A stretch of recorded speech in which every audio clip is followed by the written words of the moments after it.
Hey guys, it's McGann. So I'm using non-HTV vinyl for the first time, and I have my design created and sized up in Design Space. So I'm just going to click Make It, then adjust things to where I think it will save the most vinyl possible. I'm one of those people that'll print a 2" by 2" image on a 2.5" by 2.5" piece of scrap vinyl, so I do fussy cut, so that way I can save as much as I can. I am all about pinching those pennies. And for this project I'm making coffee mugs, so I'm using white matte Oracle 651 vinyl. Then when you have everything the way you want it, you'll just cut it out and weed it. Okay, so after you have everything printed out and weeded the way you want it, as you can see I've already got it all cut and weeded out here for the beaver buddies. You're going to take these alcohol swabs. I just got, cheapos from the Family Dollar. It's not a big deal if you get name brand or whatever. They're just alcoholic swabs.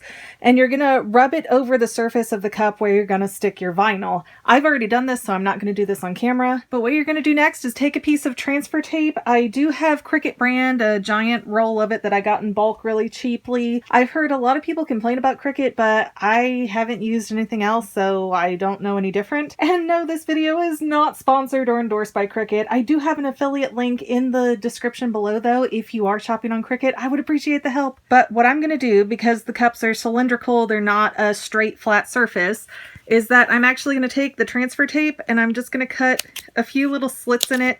Doesn't have to be crazy, doesn't have to be a ton of them. And they don't need to be huge. I'm just going to put a couple in there so that when I try to stick my image to my cup, if there's anything that's going to fold and mess up, hopefully it will be the contact paper and not the vinyl. I'll show you what I mean in just a second. Let me pull the contact paper off of the backing.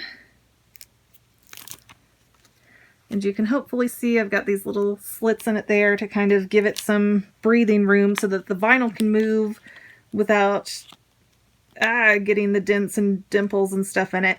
And you just want to line it up and stick it right on top of your vinyl image. Now, you may notice it's not coming off. What I found the best thing to do is to stick this face down against the corner of a desk or something like that and firmly but gently rub it back and forth. So that way it's sort of flexing out the fibers of the Oracle paper, and then the backing is sort of looser and it'll stick easier to the, oh, well actually the bee's coming over quite nicely. It'll stick nicer to it. I don't have room to show you the side of my desk, but let me do that and be right back. Okay, so now you can hopefully see it's got kind of a bend to it from where I broke the fibers down in the backing paper. Again, you want to do it face down, but you have to be really careful that you don't catch one of your design pieces on the edge of the table and then just crinkle it up or ruin it. And hopefully, got this at a good enough angle. Oh, you can see there goes the E, there goes the A, the V. And if I have a piece that doesn't seem to be sticking, I just kind of press on it, just press really tightly. And it tends to come up pretty well this way. But of course, something's going to turn into a liar somewhere on me. But okay, yeah, that actually lifted really beautifully. This is a fresh piece of contact paper, so that probably helps. I just touched the back of my design. Try not to do that because you don't want all your skin cells and oils and stuff back in there. But now I already know I put the alcohol right in this area, so I've got room to put my design. And you will notice if you stick it on and you stick it on wrong, as long as you haven't pressed down yet, you can still lift it up pretty easily and nothing else gets stuck to the cup. All right, so I fussed with that for a second. Got it lined up how I wanted it. And now this is where the little slits in your transfer tape is going to be really helpful because if you can see the bubbling up in here, it's not on the vinyl. So the transfer tape is bubbling, not your vinyl. And that's what you want to have happen. And what I'm going to do is get my little tool here. I think it's called a scraper. And I'm going to kind of push down on the image and push down on all the sides to try and make sure that they're stuck and sunk in there pretty good. Be careful doing this though, because if you're just, going up and down, you're probably going to catch a piece and you might crinkle it up, you might ruin it, and you definitely don't want to do that.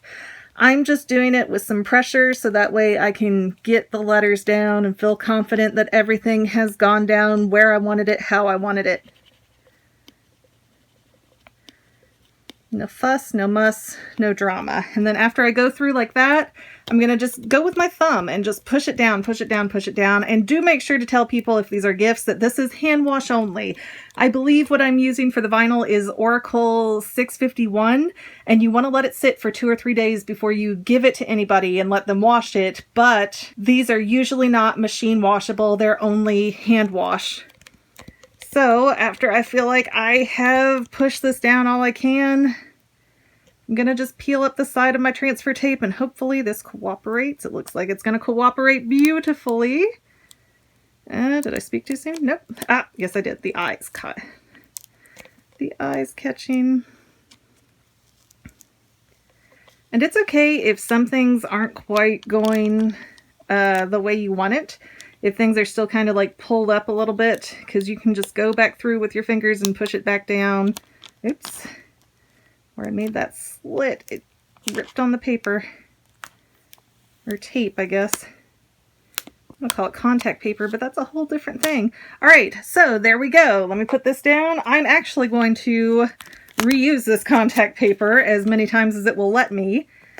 And it will lose some of its stickiness, but I was able to get these first 5 cups completed with one little piece of that contact paper by Cricut. And I'm just going to push down around on all the edges, give it some pressure. And there we go. That was pretty easy. It doesn't take a lot of time to do. And these will make a great gift for my husband's wood badge graduating class. I'm going to make extras for teachers and Girl Scout leaders and 4-H people too. Like I said, I'm going to try to reuse this one piece of contact paper for as many other tumblers as it will let me because I'm all about saving that dollar. And here is my finished project. I did go through and add letters at the bottom of all the red cups so that it would spell out beavers. It just kind of happened to work out that way because there were 7 cups and 7 letters. But then I also made a cup for our Girl Scout leaders, and let me explain this really quick because I know you're going, what? I've got one Girl Scout leader who is leaving Girl Scouts to join us in Cub Scouts, and the other Girl Scout leader is big into 4-H, so since I'm kind of in a love-hate relationship with Girl Scouts, I made her a 4-H cup instead of a Girl Scout cup. But I hope this video has been helpful. Let me know what else you want to see, and I'll see you next time.